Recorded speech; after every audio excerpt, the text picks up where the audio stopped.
चुनाव का बढ़ रहा शोर, बटोगे तो कटोगे पर जोर। जी हां, हरियाणा में जीत के बाद अब महाराष्ट्र में सीएम योगी के पोस्टर लगाए गए हैं जिन पर लिखा है बटेंगे तो कटेंगे, एक रहेंगे तो नेक रहेंगे। उधर एमपी के धर्म और संस्कृति मंत्री धर्मेंद्र सिंह लोधी ने कहा कि देश में जैसी परिस्थितियां बन रही हैं उसमें संगठित होना पड़ेगा।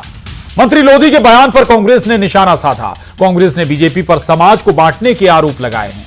कांग्रेस के आरोपों पर बीजेपी ने किया है पलटवार।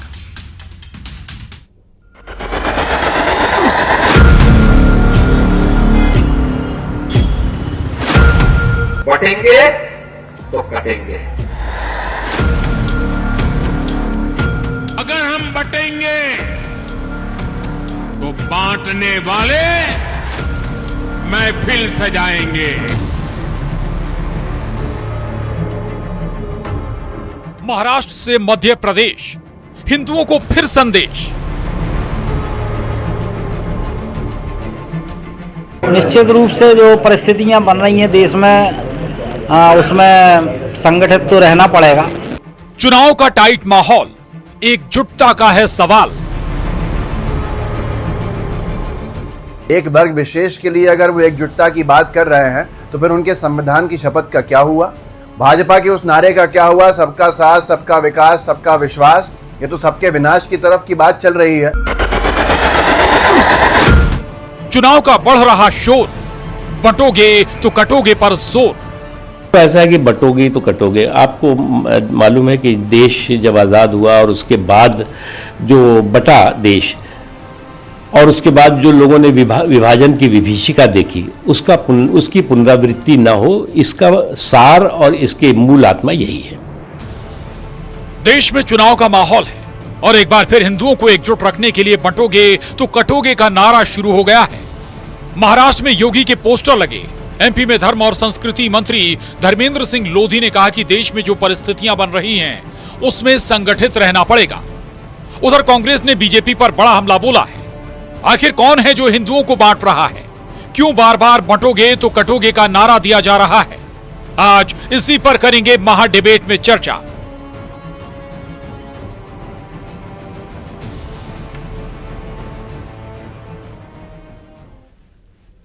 चुनाव का माहौल है, ऐसे में हिंदू वोट बैंक को साधने के लिए एक बार फिर से बटेंगे तो कटेंगे का सहारा लिया जा रहा है या फिर देश परिस्थितियों का सहारा लेकर सत्ता का रास्ता तैयार किया जा रहा है।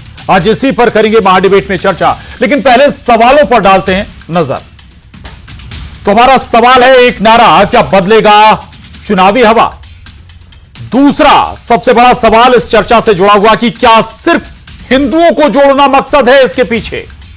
और तीसरा सवाल है, क्या एकता के सहारे सत्ता की चाबी मिलेगी? इन तीनों सवालों के साथ हम चर्चा को आगे बढ़ाएंगे और बेहद खास पैनल इस वक्त हमारे साथ जुड़ रहा है। पंकज चतुर्वेदी जी हैं, प्रवक्ता बीजेपी। बहुत स्वागत है पंकज जी आपका। डॉक्टर राम पांडे जी हमारे साथ इस चर्चा में जुड़ गए हैं, आपका भी बहुत स्वागत है। कांग्रेस प्रवक्ता है डॉक्टर राम पांडे जी। और इसके अलावा इस वक्त हमारे साथ शेख जहीरुद्दीन साहब जुड़े हैं, मुस्लिम स्कॉलर हैं। और बाकी कुछ और मेहमान हमारे साथ इस चर्चा में जुड़ेंगे, उनके पास भी हम जाएंगे। लेकिन सबसे पहले शेख जहीरुद्दीन साहब आपके पास आऊंगा। ये नारा अगर हम कहें तो सत्ताधारी दल की तरफ से महाराष्ट्र में लगाया जा रहा है, हरियाणा में भी ये नारा खूब चला, मध्य प्रदेश में भी चुनाव है। लेकिन मैं तमाम मेहमानों के पास इस सवाल को लेकर जाऊंगा कि ये है क्या, बटेंगे तो कटेंगे, इसका मतलब क्या है? उनके नजरिए से मतलब क्या है? आप क्या सोचते हैं शेख जहीरुद्दीन साहब, क्या कहना चाहते हैं सियासी दल इसके जरिए? प्रधान जी, ऐसा है कि पूरे देश के अंदर भारतीय जनता पार्टी विकास के नाम पर विफल हो रही है और जब ये अपनी विफलता छुपाने के लिए इनके पोषित जो राजनीतिक और सामाजिक संगठन है देश के अंदर, वो तरह तरह की भ्रमित और ऐसी दंगे वाली घटनाएं करके हिंदुओं को एकजुट करने का काम कर रहे हैं और इस तरह के बयान दे रहे हैं कि बटोंगे तो कटोंगे। ये इस चीज को भूल जाते हैं कि इसका परिणाम भारत तो टूट ही रहा है, भारत में नफरत का माहौल तो पैदा हो रहा है, लेकिन जो भारत से बाहर हमारे हिंदू भाई रहते हैं अरब देशों के अंदर, मालिक ऐसा ना करे कि इसका खमियाजा उनको भुगतना पड़ा। ये नशे के अंदर बैठकर ये जाहिल किस्म के हमारे यहाँ के नेता और मंत्री इस तरह के गैर जिम्मेदार बयान देते हैं, इनको ऐसे बयान नहीं देना चाहिए, परहेज करना चाहिए और चुनाव इनको जीतना है, सत्ता हासिल करना है तो वैसी जनता में काम करिए ना। जनता देखिए ना कि बेरोजगारी कहां पहुंची है, 10 सालों में उन्होंने कौन से शासकीय विभाग के अंदर नियुक्तियां करी है, सड़कों के क्या हाल है, परिवहन किधर जा रहा है, इस पर ये बात नहीं करेंगे। ये बात करेंगे हिंदू की, मुसलमान की, देश में नफरत फैलाएंगे। मुसलमानों को अनावश्यक रूप से जब भी इनके धार्मिक जुलूस निकलेंगे तो मस्जिदों के पास ये होद्दा मचाएंगे, मुसलमान को जज्बात में लाएंगे, मुसलमान को जज्बात में लाने के बाद फिर उसका अनावश्यक लाभ उठाएंगे। अभी आपने बहराइच की घटना देखा, उसका रिजल्ट क्या आया, पूरे देश में नफरत फैल रही है। तो भारतीय जनता पार्टी के लोगों का ये पुराना स्टंग रहा है कि विकास के मामले में जब जब फेल होते हैं और देश में प्रदेश में कई चुनाव होते हैं तो इस तरह के बयानात देकर ये हिंदुओं को क्या, पढ़े लिखे हिंदू तो इनके झांसे में आते नहीं, तो जज्बात जो कम पढ़े लिखे हिंदू है उनके झांसे में आते हैं। आपकी बात लगभग समझ गए, इस बात को आगे लेकर जाएंगे। मैं पंकज जी के पास जाऊं, लेकिन उससे पहले राम पांडे जी के पास जरूर जाना चाहूंगा। राम पांडे जी, आपके नजरिए से क्या मकसद है इसका? बटेंगे तो कटेंगे, एक जगह नहीं कई राज्यों में अब ये बात या कहीं ये नारा जोर शोर से उठाया जा रहा है, कांग्रेस क्या सोचती है इस पर? स्क्रीन क्यों नहीं आ रहा? देखिए, ये तो पांचवी पास भी समझ जाएगा कि इनके बयान का क्या मतलब है। बयान तो पूरी तरह से नफरत से भरा हुआ है और 2014 के बाद देश में भारतीय जनता पार्टी इसके अलावा कोई दूसरा काम नहीं कर रही है। लेकिन इस बयान से सबक भी लेना चाहिए। जैसे किसान आंदोलन करते हैं तो दूसरे लोग साथ में नहीं देते हैं, बट जाते हैं, तो किसान आंदोलन उतना सफल नहीं होता है। 1 साल से ज्यादा किसानों को दिल्ली में बैठा रहना पड़ता है, उनके रास्ते में कीलें गाड़ी जाती है क्योंकि बाकी लोग बट गए, दूसरे साथ नहीं दे रहे। मध्य प्रदेश में अतिथि शिक्षक आंदोलन कर रहे हैं लेकिन लोग बटे हुए हैं, अतिथि शिक्षकों का साथ नहीं दे रहे हैं। भारतीय जनता पार्टी बार बार उनको आश्वासन देती है, बार बार उनको धोखा देती है, लेकिन उनका काम नहीं कर रही है। बेरोजगार लोग जब आंदोलन करते हैं तो उन पर लाठियां बरसाई जाती हैं क्योंकि वो बेरोजगार आंदोलन कर रहे हैं, तो सब लोग बाकी बटे हुए हैं। अब उनका साथ किसान नहीं दे रहे, अब उनका साथ अतिथि शिक्षक नहीं दे रहे, तो बेरोजगारों का आंदोलन फैल हो जाता है। महिलाएं महंगाई से परेशान है, बच्चे महंगाई से परेशान है, जनता महंगाई से परेशान है। जब महंगाई के विरोध में आंदोलन किया जाता है तो फिर बेरोजगार साथ में नहीं आते हैं, किसान साथ में नहीं आते हैं, अतिथि शिक्षक साथ में नहीं आते हैं, तो महंगाई के लिए जो आंदोलन करते हैं वो महंगाई का आंदोलन सफल नहीं होता है। तो भारतीय जनता पार्टी इससे जितनी भी भारतीय जनता पार्टी के जो सरकार है उसकी जो नाकामियां हैं, वो नाकामियों को छुपाने के लिए आए दिन भारतीय जनता पार्टी इस तरह की बातें करती है और इस राजनीति से आप भारत को ही तोड़ने का काम कर रहे हैं। आप हर शहर में बॉर्डर लाइन खींच रहे हैं, हर शहर को 2 टुकड़ों में बांट रहे हैं, हर मोहल्ले को 2 टुकड़ों में बांट रहे हैं, हर गांव को 2 टुकड़ों में बांट रहे हैं। और जिस देश का शहर, गांव, मोहल्ला, गली, मकान, दुकान जब 2 टुकड़ों में बट जाएंगे तो हमारे पड़ोसी देश उसका फायदा नहीं उठाएंगे। आज हमारी करोड़ों की जिनकी आबादी है, आए दिन उनको आप लगातार गाली दे रहे हैं, आए दिन आप उनको हिंदुओं का दुश्मन बना रहे हैं। कभी क्रिश्चियन के बारे में बोलेंगे, कभी बौद्ध के बारे में बोलेंगे और कभी मुस्लिम के बारे में बोलेंगे, फिर कहेंगे कि सबका साथ सबका विकास, इस तरह की फर्जी बातें करेंगे। कभी कहेंगे गौ माता को राष्ट्रीय पशु बनाएंगे, फिर कहेंगे कि हम तो खाते हैं गौ माता को, किरण रिजिजू कहते हैं। तो भारतीय जनता पार्टी की ये इतनी जो गंदी राजनीति है, बातें आपके इस बातचीत में आ गई, इन बातों को हम आगे बढ़ाएंगे। पंकज चतुर्वेदी जी, राम पांडे जी की बात आपने सुनी, नाकामी आप छुपा रहे हैं, आप समाज को बांट रहे हैं, देश को बांट रहे हैं, मोहल्लों तक को बांट रहे हैं। दूसरा, शेख जहीरुद्दीन साहब कह रहे थे कि जब आपके पास विकास के मसले पर कुछ बताने को नहीं होता है तब ये धारा आप अपनाते हैं। पंकज जी, देखिए प्रशांत जी, लोकतंत्र है, लोकतंत्र में शेख साहब को या कांग्रेस पार्टी को अपनी बात रखने का अधिकार, उन्होंने उनकी बात कही जी। हम तो बहुत स्पष्ट तौर पर कहते हैं, मेरा उत्तर हो जाए प्रशांत जी? कुछ जी, आपकी आवाज आ रही, पंकज जी सुन पा रहा हूं आपको।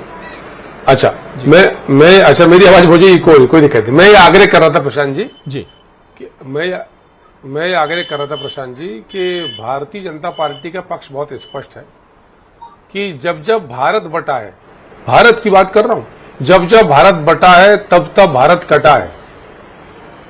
और यदि भारत उस समय का भारत नहीं बटता तो शायद अंग्रेज राज नहीं कर पाते, अंग्रेजों के पहले मुगल भारत में नहीं आ पाते यदि भारत एकजुट होता, पर तो भारत और भारतीयता का स्वरूप भिन्न था। अरे अभी क्या देश में ऐसी स्थिति बनी है कि आप इस तरह का बयान दे रहे हैं? हम सारे भारत की बात करें, सकल भारत एक, जो सनातन धर्म, प्राणियों में सद्भावनाओं, विश्व का कल्याण हो, विश्व बंधुत्व की बात करता हो, वसुधैव कुटुंबकम की बात करता हो, उसके लिए भारत भूमि पर रहने वाले सब भारतीय हैं, भारत माता की संतान हैं।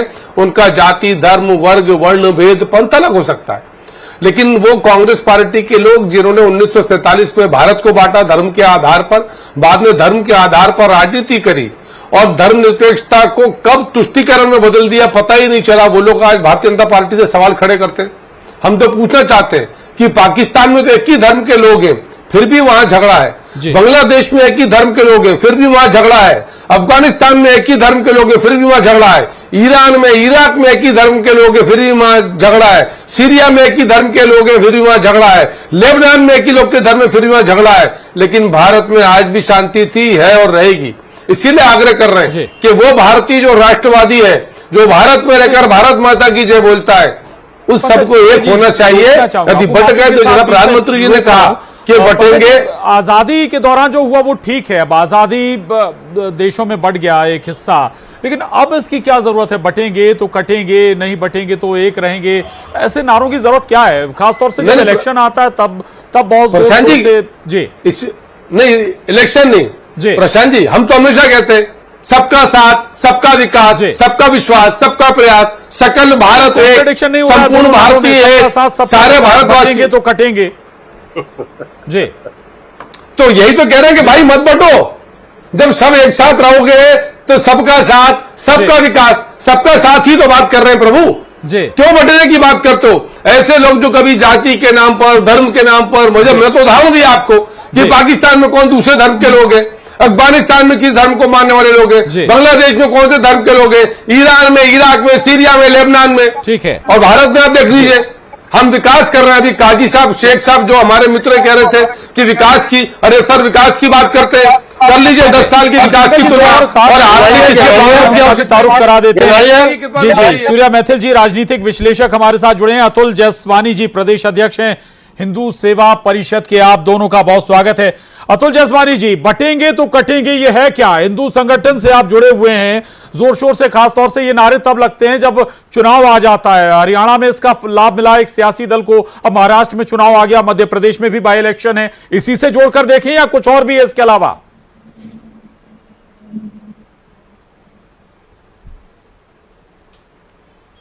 जैसवानी जी सुन पा रहे हैं आप?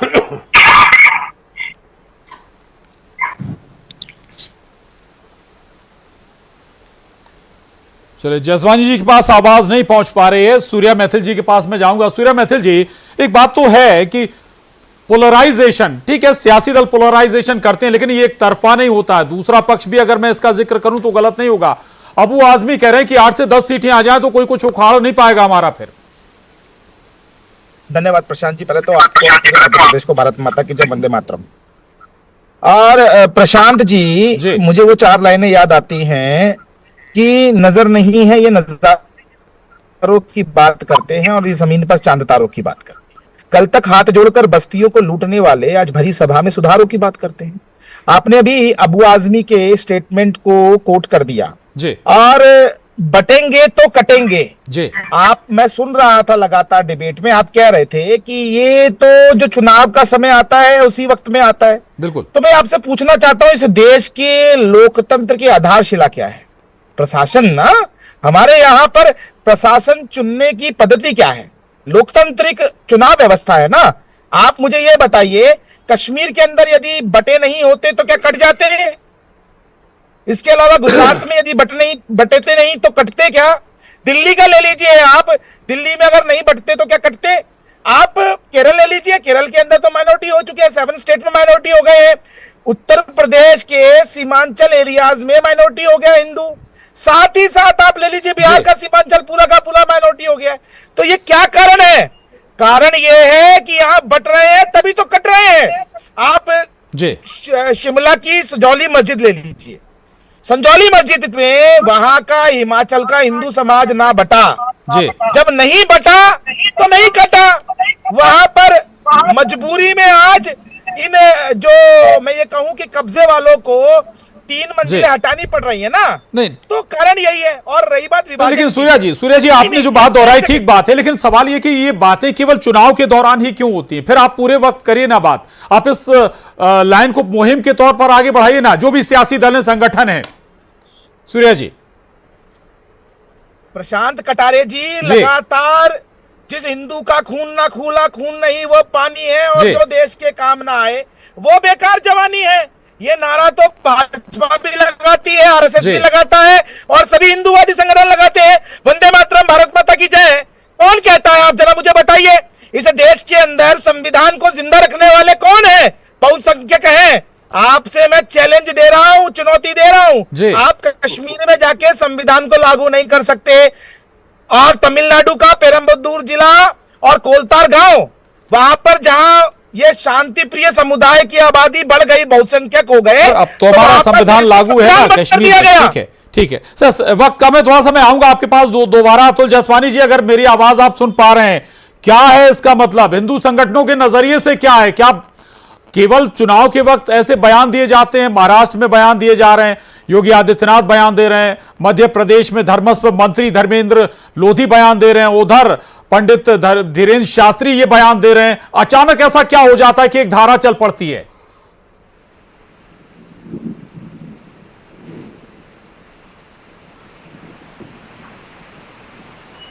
जसवानी जी, मेरी बात बीच में रह गई। जसवानी जी, आवाज आ रही है आपको? चलिए, जसवानी जी तक आवाज नहीं पहुंच पा रही है, मैं फिर जाऊंगा। और हमारे साथ और बेहद खास मेहमान बने हुए हैं। शेख जहीरुद्दीन साहब, आप सुन रहे थे, आपने तीनों बेहद खास मेहमानों की बात सुनी, सूर्य मैथिल जी की बात भी सुनी, पंकज चतुर्वेदी जी की भी बात सुनी कि भाई हमारा मकसद सबका साथ सबका विकास, लेकिन जो वास्तविकता है उस पर तो जाना होगा ना, धरातल पर तो रहना होगा।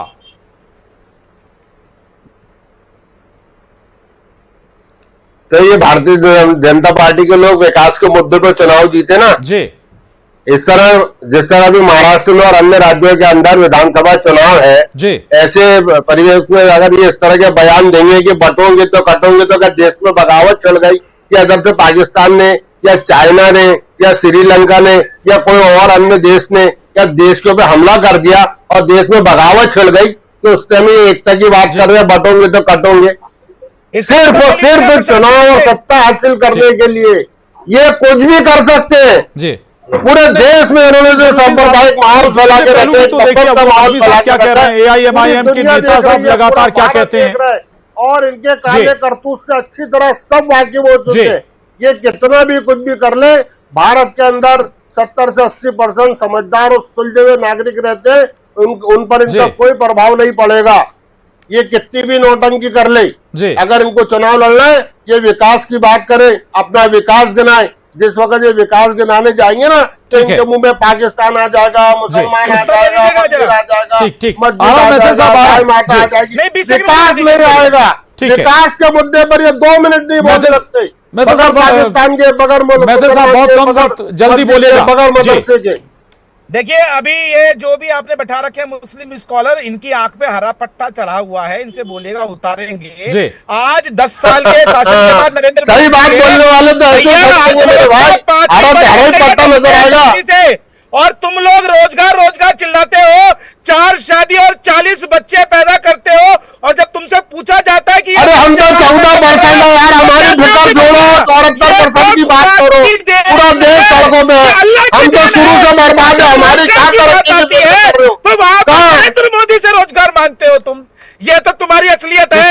नरेंद्र मोदी के भी 6 साल भाई है मेरे भाई, योगी आदित्यनाथ के 6 साल भाई है। क्यों मुसलमानों को बच्चे पैदा करने के वचन बता दो, क्यों बता दो? तुमने नपुंसक हो, पार्टी विकास की बात करते हैं हम लोग। अरे तुम्हारे वहां भी तो 5-5 6 बच्चे ने। विकास की बात करो, विकास की, काम की बात करो। 14 साल में तुमने क्या करा ये बताओ। भारत में 10 साल में 14 साल में क्या करा ये बताओ। एक्सप्रेस वे बने, विकास बताओ। विकास कौन से विभाग के अंदर नियुक्त हो रही है? किसान रोड पर आज भी है। गिनवाऊं क्या आपको? भारत में कितने IIT खुले हैं? गिनवाइए ना, कितने स्टेट के अंदर पूरे हम लोगों ने जितने हॉस्पिटल आने से ज्यादा वैकेंसी खाली पड़ी है वहां पर जानवर बैठ रहा, पशु बैठ रहा, हमारा तो 2 घंटा आंखों पे हरा चश्मा लगा के घूमते हो, तुम्हारे को विकास नहीं चाहिए। सिर्फ बिल्डिंगें बनाओ, उसके अंदर स्वास्थ्य रखोगे कि नहीं, डॉक्टर रखोगे कि नहीं, तुम्हें सिर्फ स्कूलों में बिल्डिंग बना दो बात, सुनो, उसमें शिक्षक रखोगे कि नहीं, 40 बच्चे बंद करो, सुन रहा हूँ वहां एक बात का जवाब दे रहा हूँ, और सबके हाथ में ईंट पत्थर देना बंद करो। हाँ। इस देश में विकास हो रहा है। अच्छा, टैक्स देना शुरू करो, तुम घरों में चलो, नौटंकी, तुम घरों में चलो और भागो, हरे झंडे को हटाकर भागो ले रहा हो, कहीं पर भी पत्थर की बात करो। वाह वाह वाह वाह, क्या गुंडों की टीम देश में पनप रही है, तुम लोगों की गुंडागर्दी, क्या गुंडों की टीम देश में पनप रही है। ठीक है, मैं आ रहा हूं, आप दोनों के पास आ रहा हूं। डॉक्टर राम पांडे जी, क्या सियासी दल, अगर आप बीजेपी पर ये आरोप लगा रहे हैं, तो क्या कांग्रेस के ऊपर भी छींटे नहीं आते हैं? कमलनाथ जी का वो बयान शायद आपको याद होगा, उन्हें 90% मुस्लिम वोट चाहिए थे मध्य प्रदेश में। देखिए, अभी भारतीय जनता पार्टी जो कर रही है जी, सबसे बड़ा नुकसान भारतीय जनता पार्टी ने इन 10-11 सालों में हिंदुओं का किया है जी। एक तो भारतीय जनता पार्टी को जो वोट ना दे उसको हिंदू नहीं मानते। अधिकतम 39-40% हिंदुओं ने भारतीय जनता पार्टी को वोट दिया है, तो देश के 60% लोगों को तो हिंदू मानते ही नहीं है। जी। तो आप देखिए, इन्होंने सीधे 60% हिंदुओं की कमी कर दी, और हर दिन इवन नागपुर में, जिस पे रिएक्शन लगा आपका जी नागपुर जहां आरएसएस का मुख्यालय है, हर दिन हजारों लोग हिंदू धर्म छोड़ रहे हैं और बौद्ध धर्म ग्रहण कर रहे हैं। ये भारतीय जनता पंकज जी, बहुत जल्दी एक छोटा रिएक्शन इस पर। 2014 से हिंदुओं की प्रशांत जी, हमारा तो आह्वान स्पष्ट है कि सारे भारत के लिए एक हो जाओ, उन तत्वों को हराओ जो भारत को तोड़ना, भारत को बांटना चाहते हैं, जो भारत को धर्म के आधार पर, जाति के आधार पर बांटना चाहते हैं। जैसे 47 से भारत को बांटा, 47 से 2014 तक बांटा, ये लोगों को हराना चाहिए। ऐसे लोगों को वक्त अब इजाजत नहीं देता।